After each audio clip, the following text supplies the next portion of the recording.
Welcome to the Homeschool High School podcast, brought to you by Seven Sisters Homeschool.com and the Ultimate Homeschool Podcast Network. I'm Vicki, and I am excited to talk to you today about how to earn an interesting world history credit. So, really, it can happen. So, let me talk about first how teens have told me over time why they think history is boring and ways that we can make it not boring, because history doesn't need to be boring. Okay. All right. So a lot of times history can be boring because it's presented in a boring way. So teens will tell me, it's just about stuff that happened and is not relevant for them. It's all in the past, about dead men, about memorizing dates and places. And the textbooks are so boring. It's just full of information they'll never use or never think about. And so, that's you got to pay attention when teenagers have opinions, whether you agree with them or not. It is a good idea to respect what they're saying and see if you can kind of give them something else to think about. So, whether they like it or not, teens have to have a world history credit on their transcripts for most states. And a lot of colleges will want to see that also. So one way to get them to think about history doesn't have to be boring is if they think about it in light of history is what made us where we are today. So to understand today, it is the only way to get there is to understand what happened in the past. So Pearl S. Buck, the author of The Good Earth, says, if you want to understand today, you have to search yesterday. And George Santayana, the philosopher, said, those who do not remember the past are condemned to repeat it. So like those are people who have thought well about things. And, if we don't learn from other people's mistakes or other people's good things, then we don't have any tools for creating a good world around us. So another thing that teens object to is memorizing dates and places. When a history study is about how much they can memorize so they make a good grade on a test that's going to be about dates and places. So that's a traditional philosophy of teaching history, is that dates and places are the most important things. So one of the things you can do with teens is help them say, well, rather than specific dates, let's think timelines. Let's think this happened first, this happened next, this happened next. And there are a few dates that they need to know because it's just kind of who we are. So, 1776, so as Americans, we need to know that. Teens in their generation probably all know when they hear 9/11, what that means. So that, there are some key dates along the ways that are meaningful to them. And so to make sure they memorize that. But if you give them a little grace to think more timeline oriented and then choose curriculum that is not only focused on dates and times. All right, another thing teens have told us is that some history textbooks are dry. And I've had them say, how come in this textbook, every chapter is 20 pages long, and it seems like some chapters, they only had 10 pages worth of information. And so they just filled it out, with boring stuff. So it felt like they were wasting their time. It's got a point. Those of us who've been through high school and college ourselves know textbooks tend to be, standardized. So each chapter is about the same number of pages, even if it doesn't have that much information to share. And so it's just standardization, and there's no way around that unless you get a textbook from a curriculum publisher that isn't concerned about standardized length of chapters and is more interested in an interesting, no busy work, adaptable framework. Oh, like Seven Sisters. So that was just a shameless plug there. Okay, so that leads naturally into what I want to talk to you about today is an interesting world history textbook that teens can earn an interesting world history credit. So one of the things we wanted our teens to do as they were going through high school is be prepared to take their place in the world by learning to be thinkers. And so we thought, if they study the thinkers over history and how those thinkers influence the world around them, maybe they will have some skills in their toolbox of life that will help them to live a more thoughtful and wise adulthood. So when we started working on a history curriculum, we said, let's do history and philosophy together and look at the philosophers through time in the Western world and look at how they influenced history and, how history influenced them, so that we are learning something contextual and gaining some thinking skills that teens can use as they go into adulthood. So we came up with the history and philosophy of the Western world.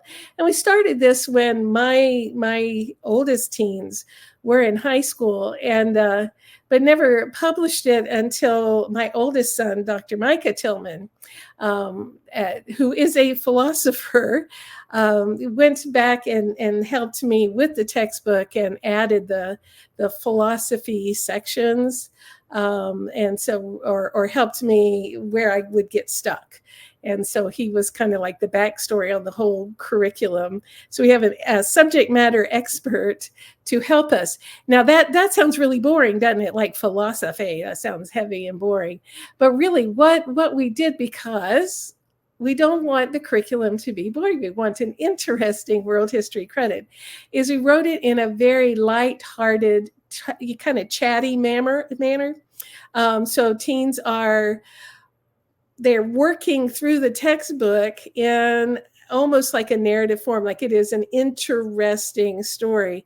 The chapters are only long enough to cover the basic ideas that teens need about the history itself, what's going on, and the philosophers who were influencing that history. Because believe it or not, history is influenced and shaped by the thinkers, the philosophers, a generation before. They're the behind the scenes people making things happen. So, and it's very true. So, all right. So, just as a side, before we get started talking more about that textbook, the history and the history and philosophy of the Western world from Seven Sisters is a college prep text. So it's a level 3 is how we designate that. And so there are ways to adapt to that. So if you have a teen who's more average level, so they're not heading for college, they need to relax a bit. And so it has some instructions for adapting that. And I'll put links in the show notes that. For teens who want a more powerful credit to level up, there's instructions on how to do that. And I'll put some links to that also in the show notes. So what teens will find in the textbook there are lots of pictures and maps. I mean, you have to have maps in a world history text. Vocabulary and new concepts are in sidebars, so they can check, what things mean really easily. There are comprehension questions in each chapter, because you got to have those, and questions that help them to start building their thinking skills in philosophy. So not heavy, not heavy. So we're not trying to turn them to PhD philosophers, but to get the thinking going in that direction. There's tests and answer keys and a parent guide with that. And also to wrap up the year and applying what you learned paper with a grading rubric. So teens can count this as one of their papers for the English language arts credit, but they're really wrapping up and owning how they've learned to think over the years. So what you will find then is those basic things and the chapters then. So we're talking about the history and philosophy of the Western world. So there's 30 chapters. And so it starts in ancient Greece, what we call Turkey now, so ancient Turkey, and those early natural philosophers. It goes through the ancient Miletans and Italy.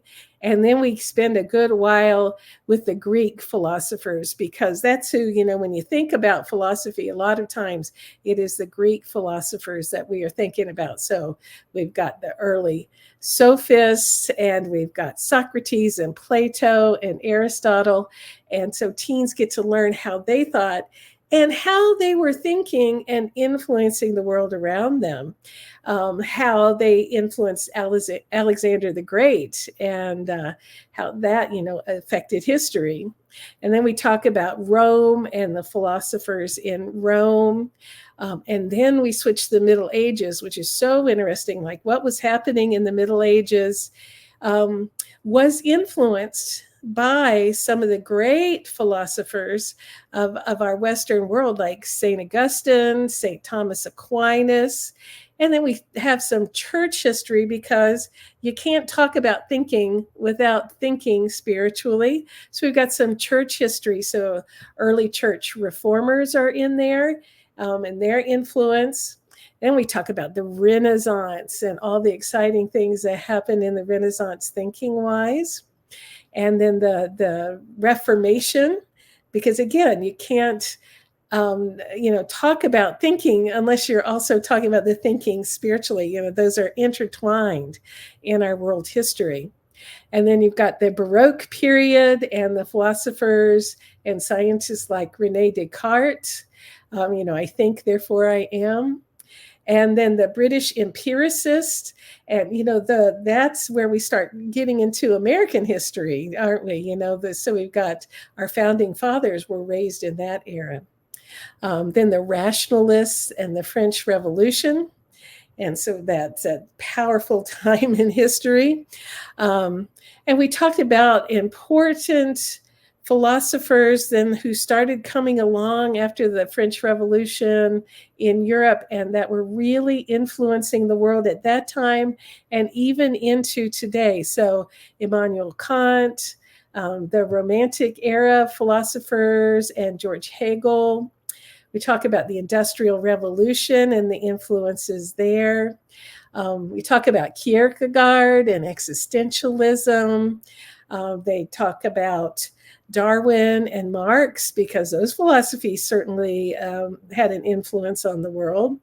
And then we talk about 20th and 21st century philosophers, and some folks that are still around. And so teens leave the text thinking, philosophy and thinkers who are influencing the world are still there. Philosophers of faith and philosophers who are just out there in the secular world. And how do our teens, want to become thinkers who influence the world in a good way? All right, so I invite you to download The History and Philosophy of the Western World, and check the show notes for links to all the good things that I mentioned here in the podcast.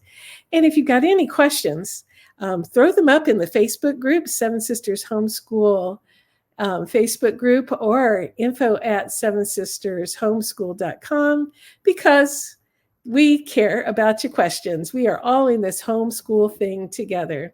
All right. Well, thank you for your time today. And thank you to Seth Tillman for editing, for Richie Soares for transcribing and making a blog post out of this episode. We are so glad that we are all in this together, and we will see you next week.